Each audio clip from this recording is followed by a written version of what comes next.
យើងធ្វើ poster ស្អាតហើយប៉ុន្តែមើលទៅអត់ត professional ទេភាគច្រើនមិនមែនអត់ skill ទេតែខុសត្រង់ចំណុច detail ទូចៗទាំងអស់នេះថ្ងៃនេះខ្ញុំនឹង detail កំហុសចំណុចតូចៗដែលធ្វើឲ្យ poster របស់យើងមើលទៅវាអត់ត clean ហើយ detail ទាំងអស់នឹងហើយដែលបំបែក amateur និង professional designer កត្តាទី1នោះគឺការលេង font នៅក្នុង poster មួយបើសិនជាយើងលេង font ច្រើនពេកធ្វើឲ្យ design របស់យើងមើលទៅគ្មានរបៀប professional design មិនមែនប្រើប្រាស់ font ច្រើនទេតែជាការជ្រើសរើស font ឲ្យត្រូវគ្នាល្អបំផុតប្រើត្រឹម2ទៅ3បានហើយចំណុចទី2ការប្រើប្រាស់ពណ៌ច្រើនពេកឬក៏ contrast មិនត្រូវធ្វើឲ្យអ្នកមើលទៅមិនដឹង focus ត្រង់ណា color តិចតែរៀបចំត្រូវមើលទៅនៅតែ professional សូមកំណត់ទៅលើ color palette ឲ្យបានច្បាស់លាស់ចំណុចទី3នោះគឺ text spacing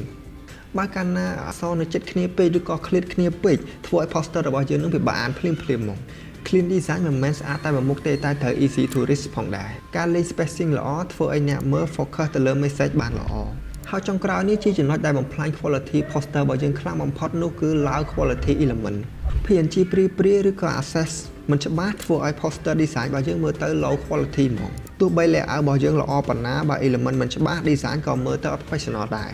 ដូច្នេះហើយចាប់ពីពេលនេះទៅសូមប្រើរូប Access HD និងរូបភាពដែលមាន quality ខ្ពស់ designer clean មិនមែនជាការលេងដាក់ effect ច្រើនទេប៉ុន្តែជាការរៀបចំដែលមើលទៅស្រួលអាននិងមានរបៀប flip follow